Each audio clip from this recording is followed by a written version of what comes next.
engaged in this field. We have more than 15,000 HVACR professionals and 12,000 student members spread over 42 plus chapters and sub-chapters. And ISRE provides various benefits to the students. It starts with the interaction with the industry professionals and also providing free journals and newsletter to students.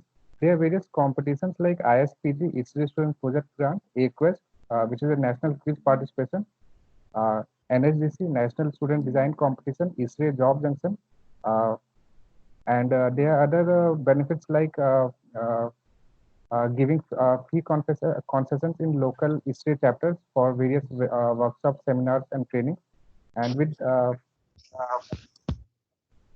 yeah, and we also provide lots of industrial visits and technical talks through our local chapter, and various other benefits are also there. We conduct more than 800 plus events pan India, and some of them are ACREX, RepCold, RepCon, RECon, VentCop, TechFest Goa, Symposia, Urjavaran, ACREConf, and ACRETech. Uh, with involvement in ISRE among students brings leadership skills, management skills, improving technical skills, networking with others, accessibility to technical resources, professional development, and transfer of ideas. Uh, let's discuss more in brief about the competitions organized by ISRE. One of them is ISPG, ISRE Student Project Grant. It is a project submission where you have to submit your project, and every year ISRE grants around 12 to 15 students with a project grant of almost 50,000 rupees. And you have to submit your project at the given time with the given timeline. And there is another event, AQuest, which is a student competition organized by ISRE and powered by Hitachi every year. And the grand finale is conducted at the second day of ACREX. We have conducted the quarterfinal of ACREX at your campus in last October. And there is another very big mega event named as ISRE Job Junction, which is an initiative by ISRE to provide job opportunities to fresh graduate engineers and diploma holders, helping industries to recruit the right personnel. And we have a membership fee of just 550 rupees per year. So some of you are ISRE member right now, and if you are not a ISRE member, then you can take the membership with just rupees 550 per year. So the conclusion of this presentation is to take all the benefits provided by ISRE and seeking out the leadership opportunities and connect with the engineers around the world. So now we will be starting with the webinar. I would like to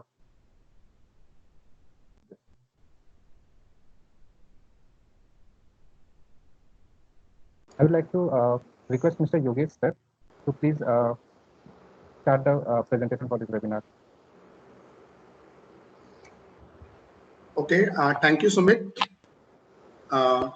So first of all, dear students, I want to welcome you in this webinar. So just, like a small introduction of myself. I'm Yogesh Bhardwaj, and it has been almost 8 years so far. I'm working in HVAC domain.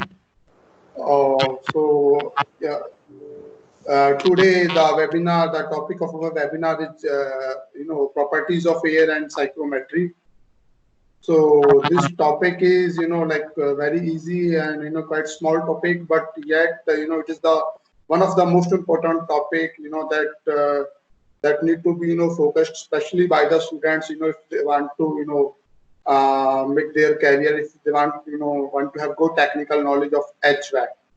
So now I'm going to share my, screen, which is the presentation that we are going to present today.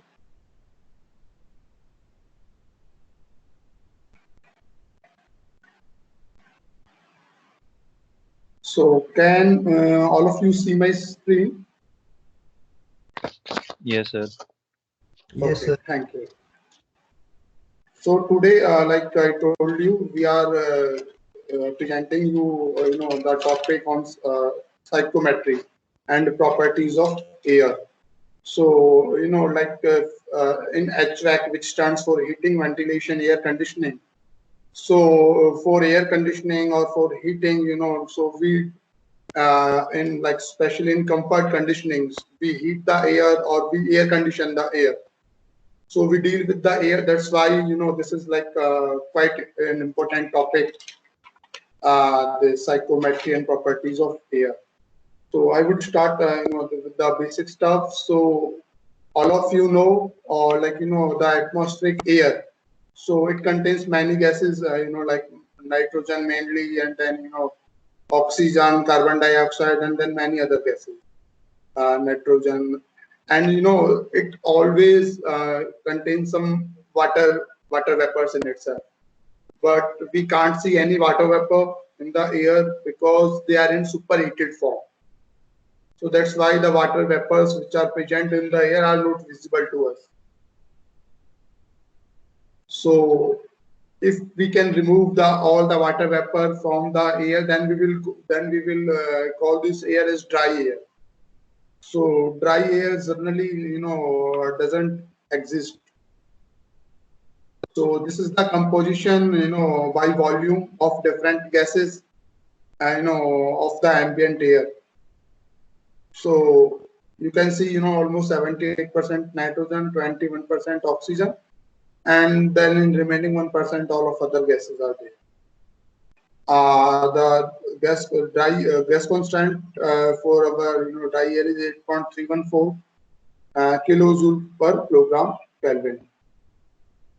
So, like I told you, the ambient air is moist air, which is a mixture of dry air and water vapor. So the amount of water vapor present in the air depends upon its temperature and pressure. So if the air temperature is high, it can contain more water vapors in itself. If the air temperature is low, it can't contain the equal amount of moisture that it can contain it at high temperatures. So if we add water vapor in dry air, so we can add water vapors in dry air up to a limit, and then at the limit, at the point at which we can't add further water vapor into the air. So that condition of air is called saturated air. So saturated air means the condition of air when it can't add any more moisture in it. So once we have reached the saturated air, then if we try to add more water vapor, so the drops of water may remain in suspension, and they will make the air misty or foggy. So that's the saturated air. Now the air which have the maximum amount of water vapor that it can contain, and we can't add further moisture beyond saturation. So the total partial pressure of ambient air is equal to the partial pressure of dry air plus the partial pressure of vapor. When the air reaches at saturation level, means it already have the maximum amount of moisture that it can contain. At that particular point, partial pressure of dry air is equal to partial pressure of vapor. So the gas constant for water vapor is 8.314. So like this webinar is about psychometry. So now what is psychometry? So psychometry is that particular branch of thermodynamics that deals with the properties of moist air. So that we call psychometry. So in psychometry, there is a chart we call psychometry chart. So on psychometry chart, we can see the properties of moist air. On one single chart, we can see all 6-7 properties of dry air that we call psychometry chart. So before moving into psychometry chart, I first would like to tell you about the basic properties of moist air. So the very first basic properties, its temperature. So we call it dry bulb temperature. So what does dry bulb temperature mean? So the dry bulb temperature means the normal the temperature of air, which is measured by an ordinary temperature gas. So that temperature is called as dry bulb temperature. So we measure the dry bulb temperature of air by a simple thermometer. Then there is another property which we call it wet bulb temperature. So wet bulb temperature is is different from dry bulb temperature. So like the temperature, the definition of wet bulb temperature is the temperature recorded by a thermometer whose bulb is covered with a wetted wick. And then after covering the thermometer with the wetted wick, it is blown into the air, and then the temperature recorded by the thermometer is called the wet bulb temperature. So if you try to understand it, what does it actually mean? So when what happened when we cover the thermometer bulb with a wetted wick, and when then we blow it into air, what happens exactly? So the wetted wick makes the air saturated, which is there in very close vicinity with that bulb. So the temperature, which is the temperature that is measured for the saturated air, is called as wet bulb temperature. I will further explain it. So the heat required, like I told you. So basically, the wet bulb temperature is the temperature recorded by the thermometer when the surrounding air is saturated. So how the air becomes saturated, like we cover the thermometer bulb with a wetted wick, and then we blow it into the air. So then the moisture content, which is in the wetted wick, gets evaporated into the air.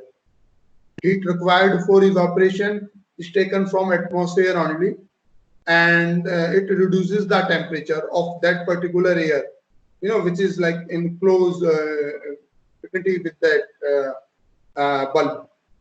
So that air becomes saturated because the moisture gets evaporated from the wetted wick. So the reduced temperature, when air gets saturated, its temperature decreases. So the reduced temperature of that surrounding saturated air we call wet bulb temperature. A very thin film of a very thin film is formed around wick for that saturated air. So that air wick and bulb are in thermal equilibrium with each other.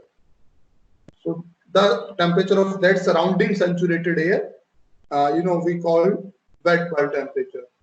So like in psychrometric chart,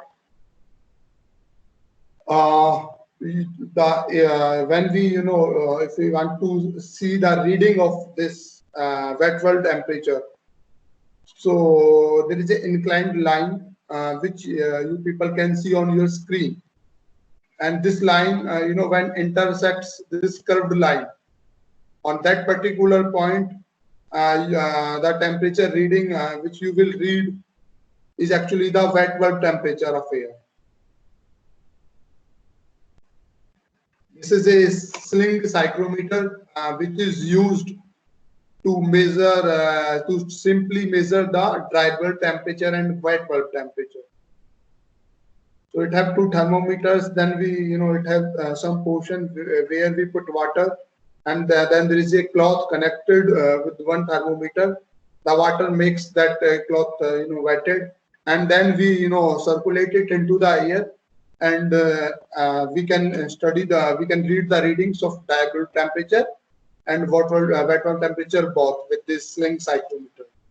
So with this definition, or with if you try to understand the wet bulb temperature, you can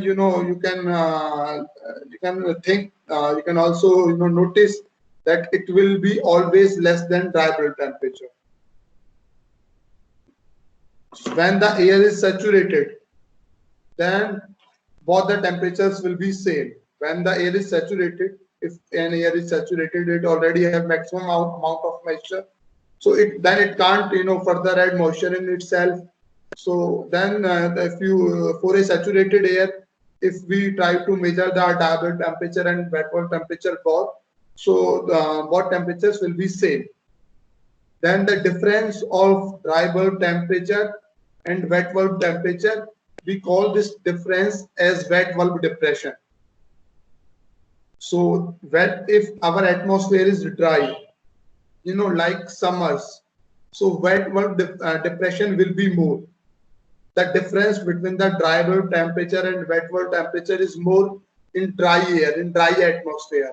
In moist atmosphere, like monsoons or winters, this difference between this wet bulb depression will be less. So you can understand it, if you understand what is the dry bulb temperature, what is the wet bulb temperature, so you can understand at saturation condition both these temperatures are same readings, and their difference, which is called as wet bulb depression, is more when the air is comparatively dry. The difference is less when the air is comparatively moist. Now comes the another temperature, which we call dew point temperature. So what is dew point temperature? The temperature at which the moisture which is present into the air, it start getting condensed. So at that particular temperature, at which the first particle of water vapor, which is inside the air, it get condensed and dew is formed. So that particular temperature is called dew point temperature. So dew point temperature is further, lesser than wet bulb temperature for ambient air. So now we have studied three temperatures. Dry bulb temperature is the normal temperature measured by a normal thermometer. Wet bulb temperature is the temperature if we make that the surrounding air saturated, then the reduced temperature of that surrounding saturated air is called as wet bulb temperature. Dew point temperature is the temperature at which the moisture which is present in superheated form into the air, it starts it starts getting condensed. So at that particular temperature at which this condensation of the moisture which is present into the air in superheated form, this process starts. That particular temperature is called dew point temperature. So at saturation condition, when the air is saturated, all these three temperatures are same. So when the air is saturated, dry bulb temperature is equal to wet bulb temperature is equal to dew point temperature. If we need to read the reading of dew point temperature at psychrometric chart, so we need to draw a horizontal line, and when this horizontal line intersects my saturation line, at that particular point, if we read the temperature, it will be the dew point temperature of air. So now we are studying the properties of air. Here comes the fourth property. We call it humidity ratio or specific humidity. So humidity ratio is basically, the actual amount of water vapor present in the air per kg of dry air.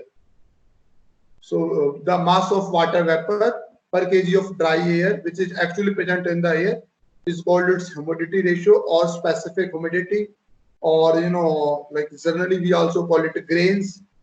So its reading is like a kilogram of vapor per kilogram of dry air, the grains of moisture per pound of dry air. This is the humidity ratio. Another interesting term is relative humidity. So when we move ahead in HVAC, even like our next webinar is scheduled on heat load calculation. So there, when we talk about comfort conditions, we don't talk about humidity ratio or specific humidity. We talk about relative humidity. So relative humidity is what I can define it as the ratio of mole fraction of water vapor in moist air to the mole fraction of water vapor in saturated air at same temperature and pressure. In other words, I can say it is the amount of moisture that a given amount of air is holding to the ratio of amount of moisture that the same air can hold maximum. So relative humidity is is expressed in percentage.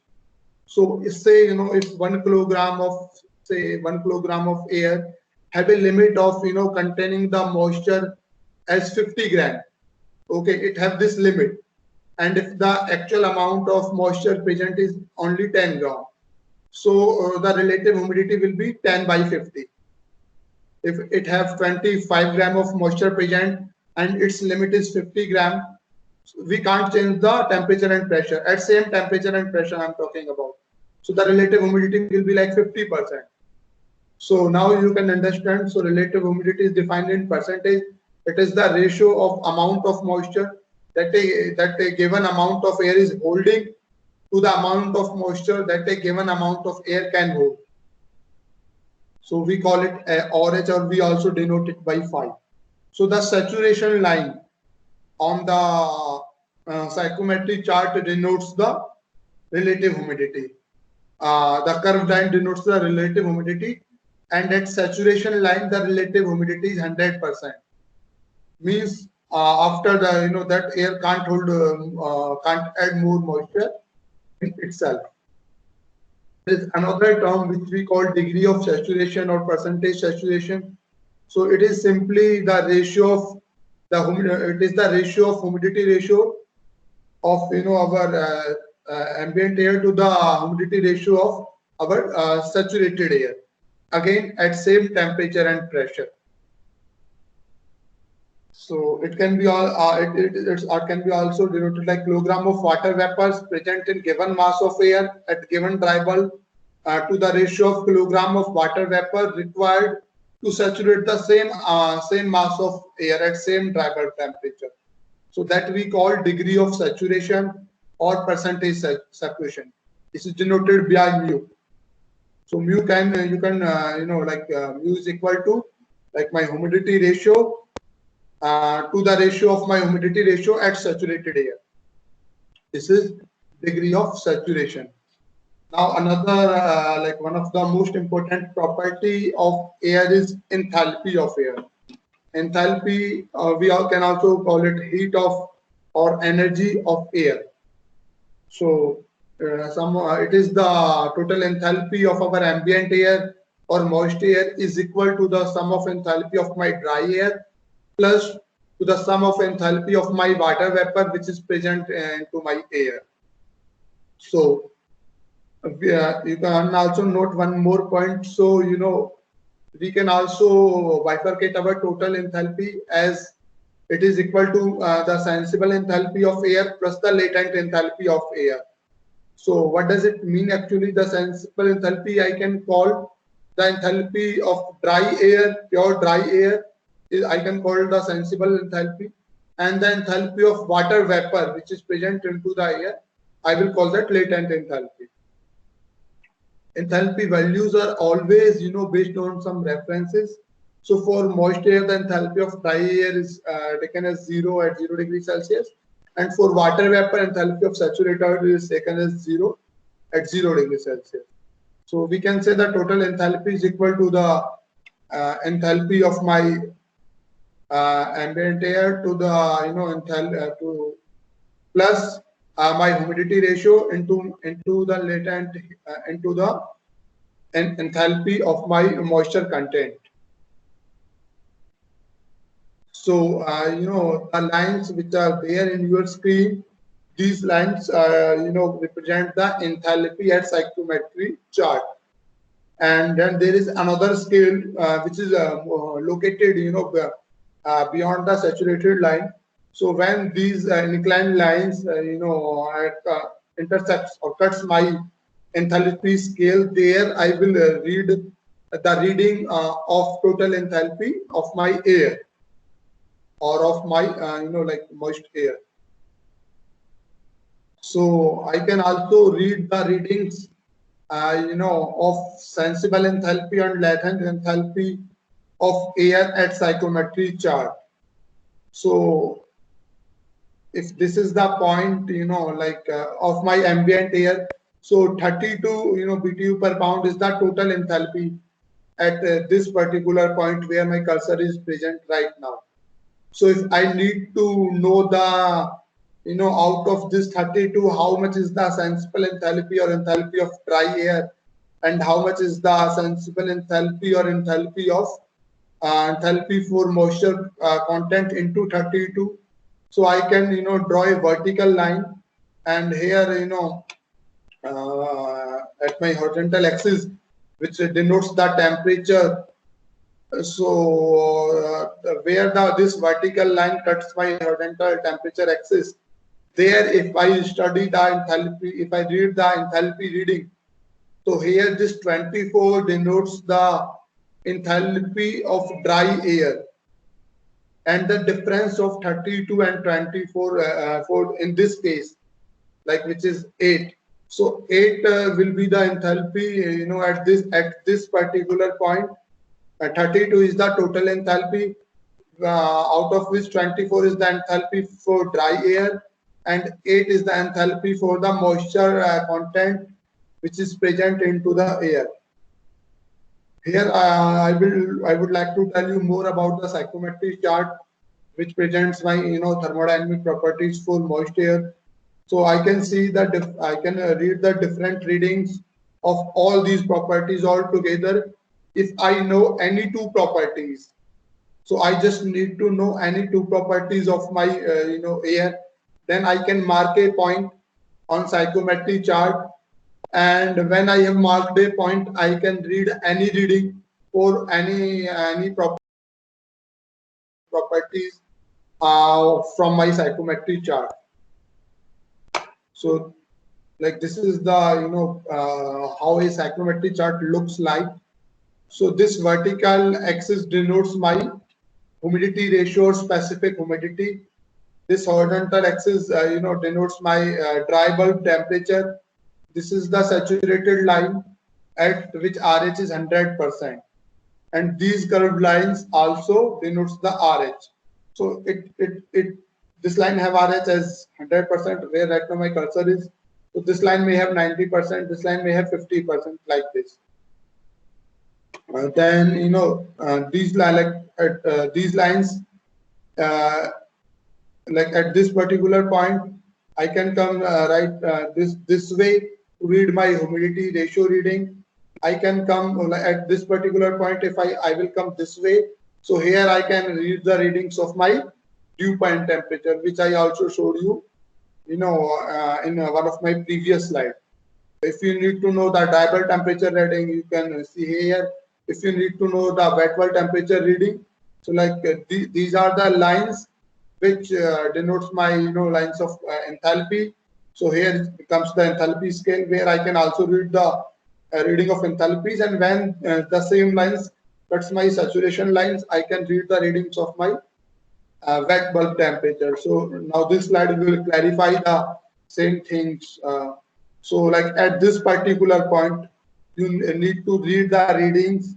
So this curved line shows the RH at this point. This vertical line here will show my dry bulb temperature. When I put a horizontal line on this scale, I will read my moisture content. On this scale, I will read my dew point temperature. This line on this point, I will get my wet bulb temperature, and this line denotes my specific volume. And the same line, when here cuts my here comes my enthalpy scale. Like this is my enthalpy scale. So enthalpy of saturation. So these are the lines which these are the points where I can read my reading for my enthalpy. So you can see there are 10 curved lines, which is showing RH as 10%, this line 20%, 30, 40, 50, 60, 70, 80, 90, 100. Then, this is the specific humidity or humidity ratio scale. So, and this is the dry bulb temperature. These are the specific volume lines. So this is, how we, read the psychrometry chart. So like, this slide especially, from Delhi's ambient data. So you can see, there are dots, green dots on this particular psychrometry chart. So all these dots are showing, there are total 8760 dots in this psychometry chart. So we have, like 8760 hours in a year. So these dots are representing the Delhi's ambient conditions. So this graph is showing you the annual ambient conditions. So these dots may be, for the winters. This particular dots are, like summers. These are like dry summers. These particular dots, this particular, this particular area, is coming from like monsoon area, because, like the moisture content is high. So you can also see even like from this graph, like even, when the temperature is very low, like in winters, our moisture content is very low, because this scale, this vertical scale denotes the moisture content. But at the same time, our relative humidity is very high in winters. Why it is so? Because in winters, the normal temperature of the air is low, and when the temperature is low, its capacity of containing moisture in itself is also very low. That's why you can see, these are the winter dots, which have the humidity ratio quite low, while the RH, the relative humidity is, like 80%. Above all this line, all these dots are 80%, 90%, or like these are the dots for 70, more than 70% RH with a low moisture content. Even these dots, these dots which have a high amount of moisture content, but having a, like relative humidity like less than 50%, this particular area where right now I am, moving my cursor. So these are for dry summers, because the temperature is quite high. So even like air have moisture, but its capacity to contain more moisture is high. That's why its RH is low, and this particular area, this particular dots is representing my monsoon. So like this, we can represent any, our ambient conditions always on psychometry chart. So moving ahead. So now we have read the properties of psychometry chart, properties of air. We have studied the properties. We have seen how we can read the readings of these properties on psychometry chart. So now we will, read these processes, the simple psychometric processes. So first, we will see, what if we mix, two different air samples, two different air streams. We can mix, and we can mix them adiabatically, so that there is no heat loss between the system and the surrounding. Like we can, by putting some insulation on our system. So this is my one air stream with M1 is the mass quantity of air. H1 is its enthalpy, W1 is the moisture content. This is the another stream, and this is the mixed airflow stream. So, like using mass balance, the total mass of, the mixed air stream will be equal to M1, M3 will be equal to M1 plus M2. Then using the energy balance, the total enthalpy of my mixed air will be equal to the enthalpy of my one air air stream to the enthalpy plus the enthalpy of my number two air stream. So using enthalpy balance, M1 H1 plus M2 H2 is equal to M3 H3. You can see this graph. So M1 H1 W1 are the readings of one air stream, M2 H2 W2 are the readings of my number two air stream, and M3 H3 W3 are the readings of my mixed to final air stream. Even using moisture balance, I can say M1 W1 plus M2 W2 is equal to M3 W3.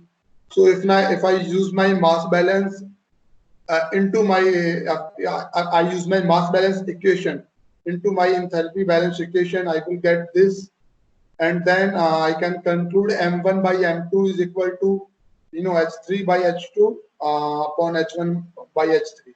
Similarly, I can put my mass balance equation into my moisture balance equation, and then I can get the equation of, the ratio of my masses equal to the ratio of my moisture difference. So this is the, I have put the 0.1 airstream on psychrometry chart, or number 0.2 airstream. Here the 0.3 is denoting the mix point. So if M1 and M2 is equal, so the point, like you can also note 0.1, 2, 3 are on straight line.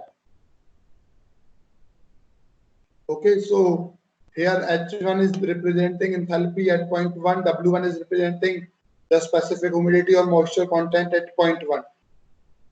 Similarly, H2 and W2 are my enthalpy and moisture readings at 0.2, and H3 and W3 are my enthalpy and moisture readings at 0.3.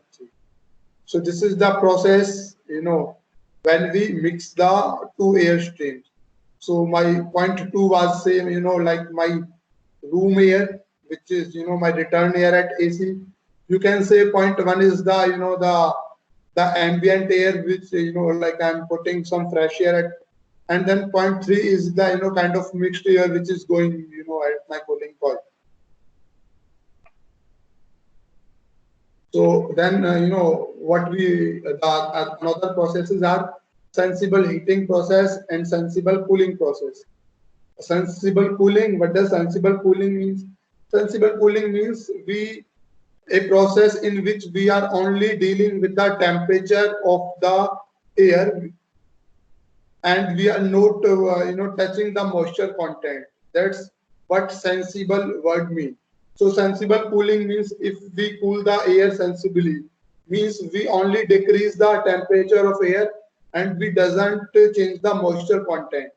That the process in which we are like satisfied with moisture content and only decreasing the temperature, that process will be called a sensible cooling process. So how can, how a sensible cooling process will occur? So if I pass a air stream through a cooling coil whose surface temperature of cooling coil is less than the, dry bulb temperature of my air, which is coming at, my cooling coil, but the surface temperature of cooling coil is more than the dew point temperature of air, which is coming at the cooling coil for cooling purpose. So what happens in that case? Because the surface temperature of cooling coil is more than the dew point temperature of air, air will not get condensed on cooling coil. But because the cooling surface, coil surface temperature is low than the air dry bulb temperature, it gets cooled. So this process will be called my sensible cooling process. For effective temperature, fall during this process. So my cool, all of my air should come into the contact, into the touch directly with my cooling coil. If some air will bypass, so it will not get cooled. So here one another term called bypass factor. So students, you can also please note, these are the things which, like I'm going to tell you, bypass factor. So these things will also come again, in our next webinar. So if you understand them here, it will be easy for you when we will be, understanding the heat load calculation. Okay. So what does bypass factor? Bypass factor means, you can also say bypass factor represents the inefficiency of cooling coil. Okay. So see this graph. So this is the cooling coil. This is the entering air. So TD1 is the temperature of entering air, W1 is the moisture content of entering air. Similarly, TD2 and W2 are the temperature and moisture content of leaving air, which is after cooling coil. And TD3 say is the, the surface temperature of my cooling coil. So the TDT2, which is the temperature at exit after cooling coil, will be always less than TD1. And because this is a sensible cooling process, so W1 is equal to W2. So you can see this psychrometry chart. So the process from 1 to 2, the line 1 to 2 denotes a sensible cooling process line on psychrometry chart, because you can notice at point 1 and point 2 humidity is same, because they are pure horizontal, and H1 and H2 are enthalpies at point 1 and 2. If we are cooling the air, even its temperature, its enthalpy will get decrease. Okay. Now we can also see, so this H1 minus H2 here, H1 is the enthalpy at point 1, H2 is the enthalpy at point 2. So this delta H1 minus H2 is the only sensible enthalpy difference, because the latent enthalpy, because we only change the temperature and note the moisture content. Now I'm coming back to the previous slide, which is the bypass factor. So bypass factor is equal to a temperature of leaving air minus effective surface temperature of cooling coil to the ratio of temperature of entering air minus temperature of effective surface temperature of cooling coil. So if you see, my bypass factor will be 0 if the temperature at exit of cooling coil is equal to the effective surface temperature of cooling coil.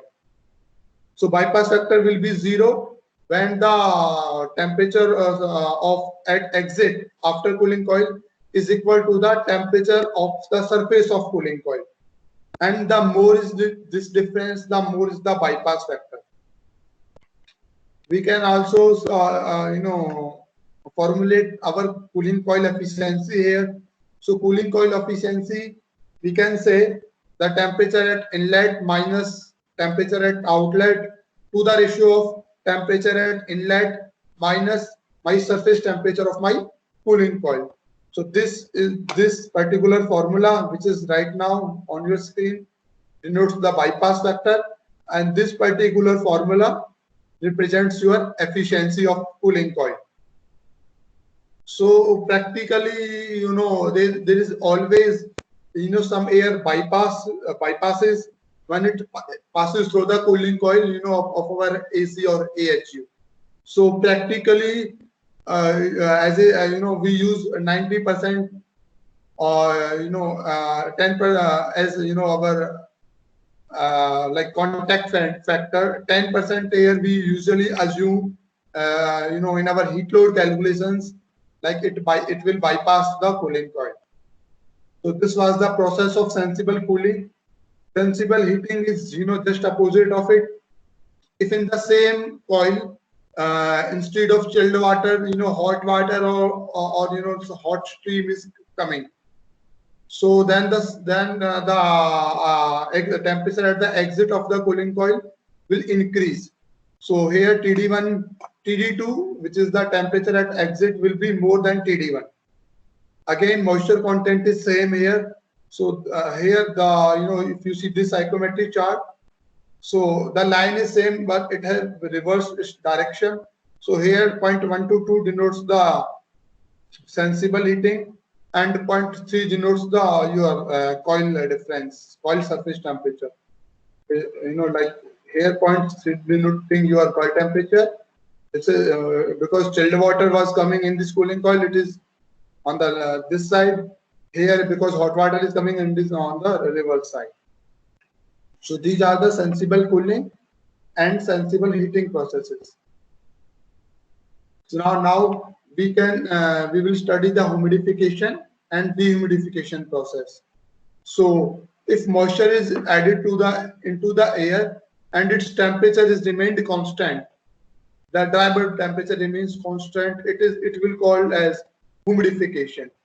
So during humidification, your moisture content will increase, your relative humidity will also increase. Okay. Also, you can note, pure humidification process is not found in practice, because when we use, when we spray water on our air, so if the water is like the water is cooler than if the temperature of water is less than the desired temperature of air, it will, evaporatively cool the air. So it will add moisture and it will also reduce the temperature. If we spray hot water into, on air, so it will add moisture and it will, increase the temperature of air. So that's why, pure humidification process is, like practically, it's not found in practice. It can be only, it can be only happen, if we can maintain the same temperature of spray water as equal to the dry bulb temperature of air. So on this psychrometric chart 122 is shows pure humidification process. Only moisture content is increasing, but the temperature is same. And when it will happen when we when we will add some, when we spray water of same temperature, which is now comes the dehumidification. It is again same. Now, but the reverse, we need to remove the moisture without changing the dry bulb temperature process. So that will be a dehumidification process. And for this process, spray dehumidifier having strong affinity for moisture to condense steam and latent heat liberated. Dehumidification process is ideal process, practically again, could not achieve. This line 1 to 2 here, coming downwards shows dehumidification process on psychrometric chart. The another process, which is the most important process so far we have studied, is cooling and dehumidification process. Cooling and dehumidification means we are decreasing the temperature and we are also removing the moisture in it. That is called cooling and dehumidification. So our generally, our air conditioners, when air passes through our ACs, it gets cooled and dehumidified as well. So this is the process, which is, which happens, when air passes through our ACs. So that's why I call it, the most important process so far we have studied. So when air is passing through our AC cooling coil, whose surface temperature in this case is less than the dew point temperature of entering air, then the condensation of moisture will also take place along with cooling. So this separation of moisture, will result in reduced humidity. So this both the cooling and humidification process will take place. You can also note, the effective surface temperature of cooling coil. So generally we call this term as ADP, apparatus dew point temperature. So along, like I told you, bypass factor, this term, which is the ADP, apparatus dew point temperature of cooling coil, which is ultimately nothing else but the effective surface temperature of cooling coil. So this term we will also use when we will do heat load calculations. Okay. So effective surface temperature is the average temperature of coil responsible for heat transfer to take place.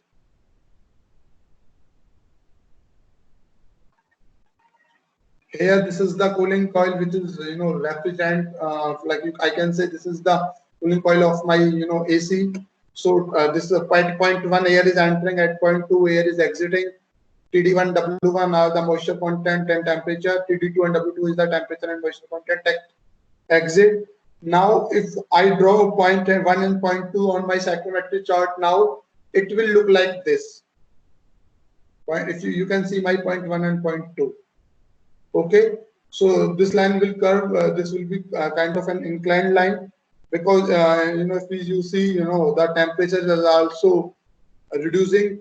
When we come from point 1 to point 2, and moisture content is also reducing if we come from point 1 to point 2. So when we draw a straight line between point 1 and point 2, and if we extend this straight line, when this straight line will cut my saturation line, this point denotes the cooling surface temperature of cooling coil, which I told you, we call it ADP. Here also I can bifurcate this process as 1 to A, This is dehumidification, and A22, which is cooling, sensible cooling.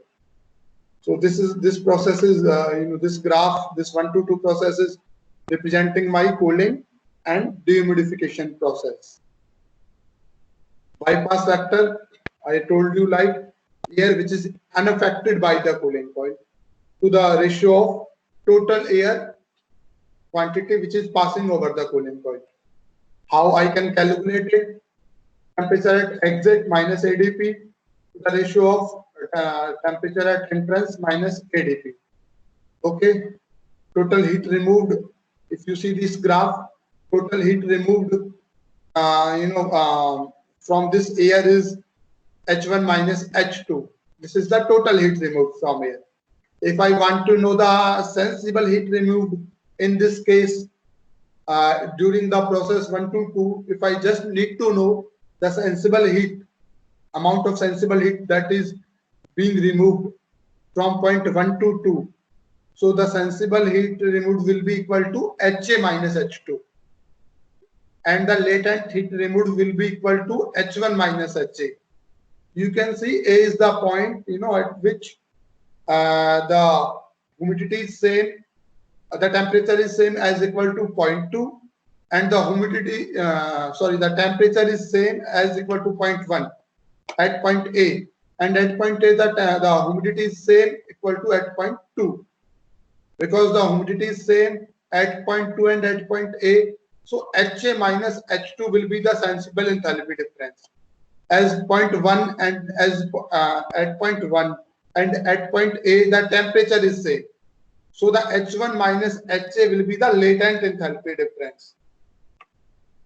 This is where, here I have also presented. So latent heat removed QL is equal to M into H1 minus HA. Sensible heat removed is equal to M into HA minus H2.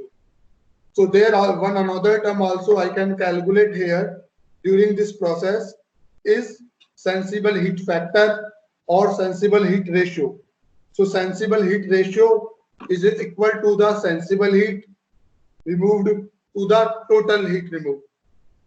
This is the term which again I'm telling you, along with bypass factor, along with apparatus dew point temperature, sensible heat factor and sensible heat ratio we will be using in our next topic, heat load calculation. Okay, so sensible heat factor I can define as the ratio of total amount of sensible heat removed to the ratio of total heat removed, or sensible heat removed to the ratio of sensible heat removed plus latent heat removed. That is called my sensible heat factor or my sensible heat ratio. Now another process comes which is cooling and humidification. So cooling and humidification means we are decreasing the temperature of air and we are also adding moisture in it. So you can also think from yourself when this process occurs. This process occurs when we use domestic air coolers or industrial air washers. So when we use an air cooler, what happens? Air gets cooled, but during the process of this cooling, it comes into the direct contact of water, and the moisture increases into my air, and that's why it gets cooled, because for this evaporation to take place, the heat is being absorbed from air only, and that's why its sensible enthalpy decreases, but the latent enthalpy increases. The total enthalpy during a evaporative cooling process remains same. Evaporative cooling is the same process in which by cooling and humidification happens. So I can read it. If air is washed through sprays of water maintained at a temperature higher than the dew point temperature of entering air, but lower than dipole temperature of entering air, air cools and humidified. Because of evaporation, air got its temperature reduced, but enthalpy remains same. Whatever sensible heat is removed to drop the temperature, the same heat is added as latent heat for humidification. So we also call it adiabatic saturation process. So if I need to mark it on psychrometry chart, here 1 to 2. This 1 to 2 lines, represents my evaporative cooling process or my adiabatic saturation process or my cooling and humidification process. Okay. Here I can also calculate my humidification efficiency. So my humidification efficiency is equal to moisture at outlet minus moisture at inlet to the ratio of moisture in saturated air to the moisture at inlet. So this denotes my humidification efficiency. I can also calculate it with temperature. Again, it will be equal to TD1 temperature at inlet minus TD2 temperature at outlet to the ratio of TD1 temperature at inlet minus TD3, which is the temperature at saturation level. So if the air at the discharge at the exit of a air cooler, if it is 100% saturated, we can call the humidification efficiency at 100%. If it is 98% saturated, we will call the efficiency as 98%. So this is how we can also calculate the humidification efficiency. Here 0.3 is denoting the saturation, like the same air gets saturated at 0.3. So during a air cooler, it may discharge at 0.2. So these are TD1, TD2, TD3. You can see the temperatures at psychrometric chart. These are the humidities W1, W2, W3, and enthalpy you can note down 0.1, 0.2, 0.3 enthalpy is same. This is the constant enthalpy line. Or you can also remember this is also constant wet bulb line. The only difference is when this line, again I'm telling you, when this line intersects saturation line at that particular point, like here TD3 is the wet bulb temperature, I can say at 0.1 and at 0.2, and then there is another scale at which I can read my enthalpy reading. I can also bifurcate this process by marking point A, where point 1 to A is the process of sensible cooling, and point A to 2 is representing my humidification process, and point 1 to 2 or 1 to 3 is my cooling and humidification process altogether. So these are the different processes that comes under psychrometry. So now we have studied the psychrometric chart. Okay, there is another process which is heating and humidification. So heating and humidification is what if we use the same process with hot water, like if we spray hot water when with cold and dry air, so then the water will evaporate and the air gets humidified, and due to heat air gets also heated up.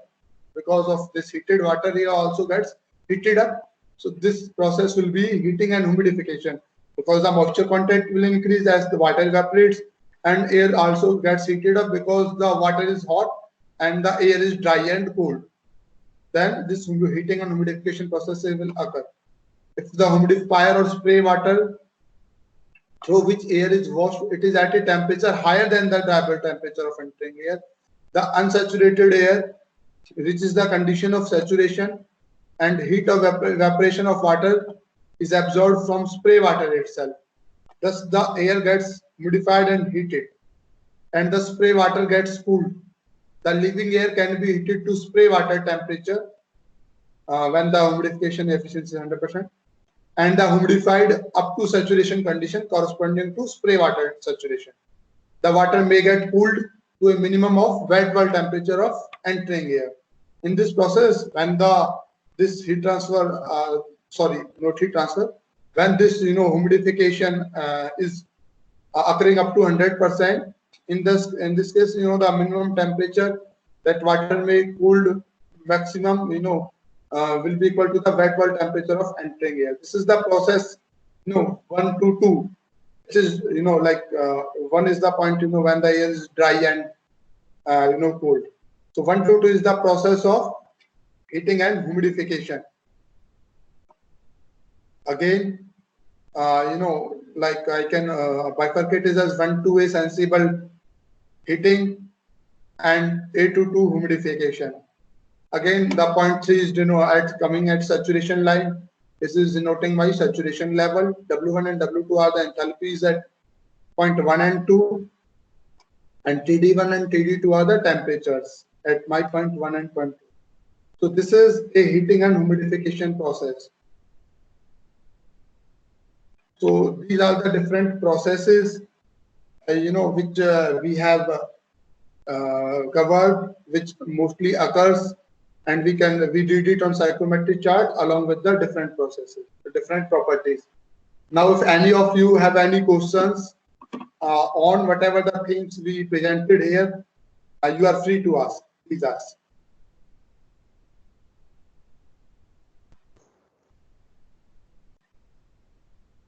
So if you have any queries, you can ask.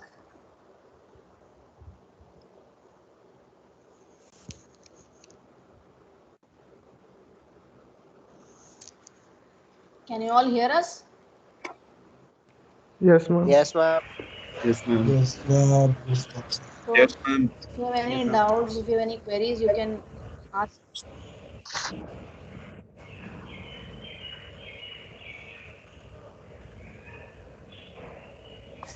No, ma'am. No. You could, even if you don't have any question right now, I would like to request you, you can study these things.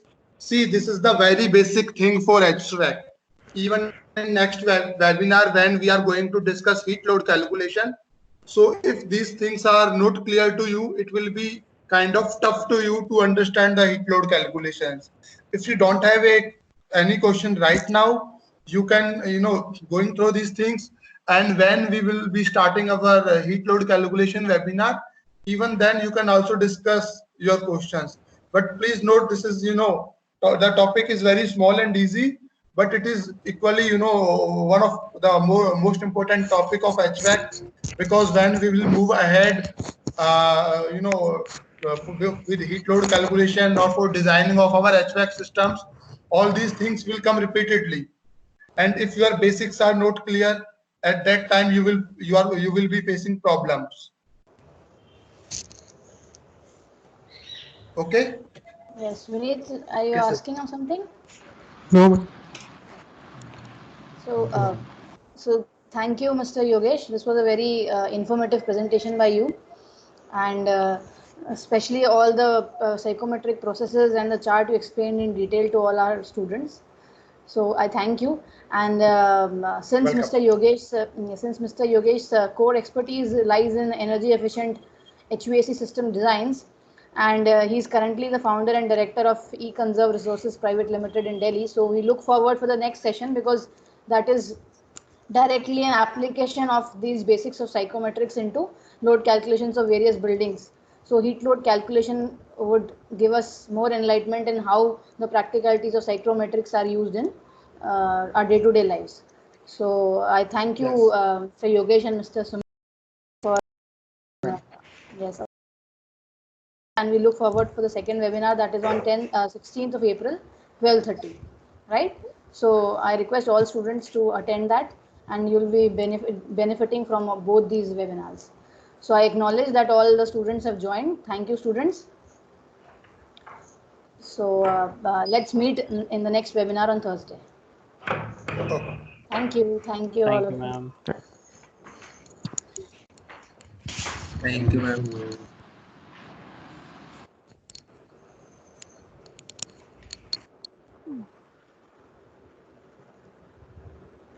And we'll be providing certificates to people who have attended both the seminars, both the webinars.